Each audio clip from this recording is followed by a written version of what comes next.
सिमरन की छोटी बहन विभा माँ के होते हुए भी सिमरन के ही पीछे लगी रहती थी। सिमरन, आ गई हो तो इसे खाना खिला दो। बोल रही है तुम जब तक नहीं खाओगी ये भी नहीं खाएगी।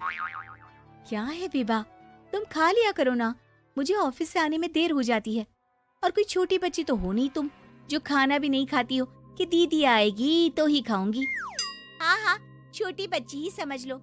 और एक बात, जब आपको पता है कि मैं आपके बिना नहीं खाती हूँ तो रोज रोज क्यों बोलती हो?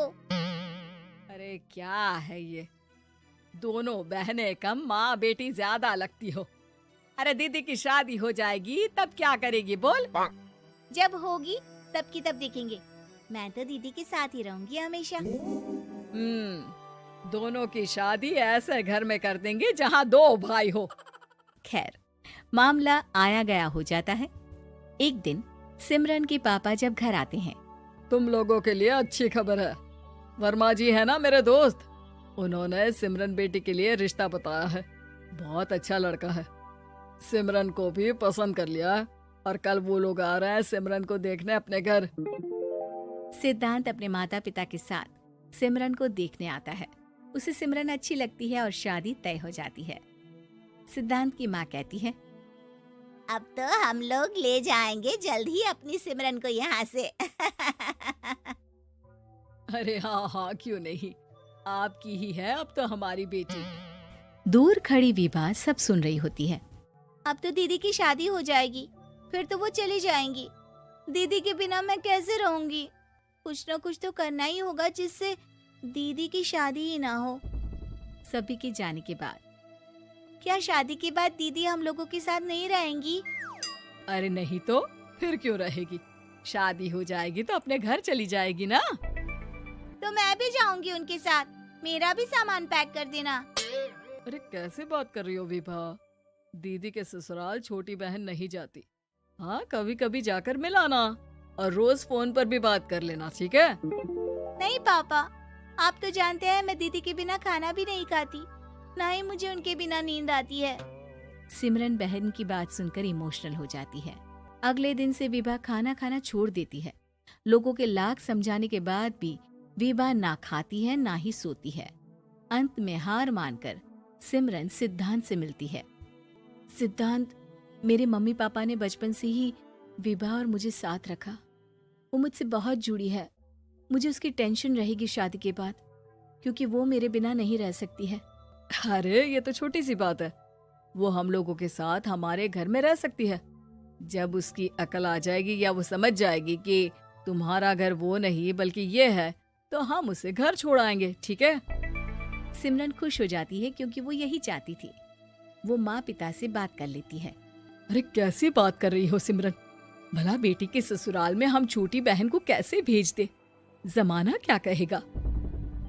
अरे तू पागल हो गया है, मना कर दे। इस शादी में इन लोगों का तो ये चलता ही रहेगा, कभी बहन यहाँ आ रही है, कभी वो बहन के पास जा रही है। अरे शादी हो रही है, कोई मजाक थोड़ी ना हो रहा है ना बाबा ना। माँ कैसी बात कर रही हो, सिमरन से मैं जुड़ाव महसूस कर रहा हूँ और इतनी सी बात के लिए इतनी अच्छी लड़की को कैसे छोड़ सकता हूँ? सिद्धांत की भी जिद होती है कि वो सिर्फ सिमरन से ही शादी करेगा, और होता भी वैसा ही है।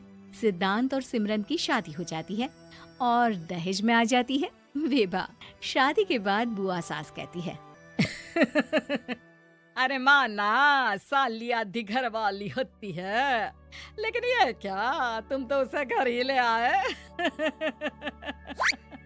तभी चाची कहती है, सिद्धांत को तो हम लोगों ने सीधा समझा था, लेकिन सबसे तेज तो यही निकला।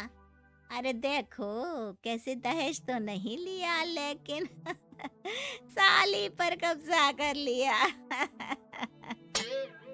सिद्धांत ने इस और तो सोचा ही नहीं था, लोग उन लोगों के बारे में ऐसी भी बात करेंगे।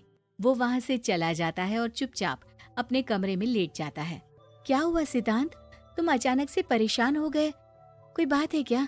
अरे नहीं नहीं, वो थक गया था ना, शादी की सारी तैयारी और रस्मों के बीच, सोच रहा हूँ थोड़ा आराम कर लूँ। हाँ ठीक है, आप लेट जाइए, मैं विभा का बेड लगा देती हूँ जमीन पर। क्या वो यहाँ सोएगी? हाँ, बताया तो था कि उसे नींद नहीं आती मेरे बिना, तो तुम आराम से लेटो ऊपर, हम लोग नीचे बिछा लेते हैं। अरे नहीं नहीं, तुम दोनों आराम से लेटो ऊपर, मैं माँ पापा के रूम में जा रहा हूँ। सिद्धांत वहाँ से दूसरे कमरे में चला जाता है, जहाँ सिद्धांत के पिता उससे कहते हैं, क्या बात है बेटा, तू उस कमरे में क्यों नहीं सो रहा? बहू से लड़ाई हो गई है क्या शादी के पहले दिन ही? अब नहीं पापा, वो दोनों बहनों को बात करनी थी और मुझे नींद आ रही है, तो मैं यहाँ सोने चला आया। अगले दिन सिद्धांत तैयार होकर ऑफिस जाता है। ऑफिस में लंच के वक्त दोस्त कहता है, क्या बात है सिद्धांत, इतना सारा खाना एक ही दिन में? हाँ यार, वो सिमरन को खाना बनाने का शौक है तो उसी ने बनाया है। यार हम लोगों की तो सिर्फ एक ही बीवी है, इसकी तो दो है ना। सिद्धांत को गुस्सा आ जाता है। कैसी बात कर रहा है तू? अरे तू तो भाग्यशाली है जो बीवी के साथ साथ साली भी आ गई। अरे साली लोगों की तो आधी घरवाली होती है, तुझे तो पूरी की पूरी मिल गई।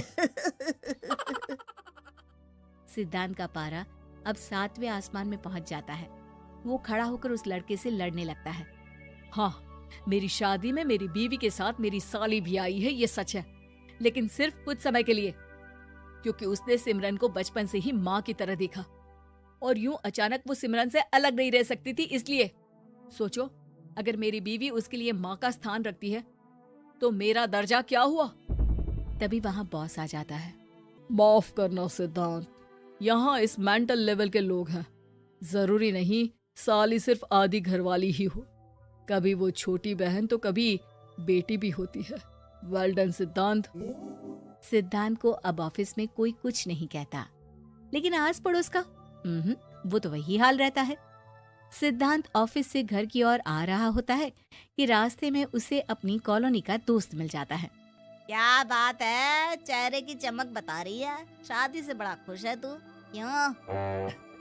हाँ यार, अच्छी लड़की और अच्छा परिवार मिलना कहाँ होता है जल्दी आजकल। यार हमें भी दिला देना ऐसा परिवार जहाँ एक के साथ एक फ्री की स्कीम चल रही हो।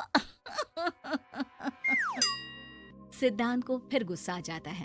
वो दोस्त को मारने के लिए हाथ उठाता ही है कि वहाँ विभा आ जाती है। अरे जीजू, रहने दीजिए ना, ये लोग नहीं समझेंगे कि इंसानियत क्या होती है। ये सच है कि दीदी से कैसे दूर रहना, ये मुझे पता नहीं था। आपने मुझे दीदी के पास रहने का मौका देकर ये समझने का मौका दिया कि लड़की का असली घर उसका ससुराल होता है। मैं समझ चुकी हूँ, मैं जा रही हूँ जीजू, लेकिन मैं खुश हूँ कि आपने मुझे अपनी छोटी बहन समझा। सभी उन लोगों को देखकर ताली बजाने लगते हैं। विभा अपने घर चली जाती है और सिद्धांत खुशी खुशी सिमरन के साथ रहने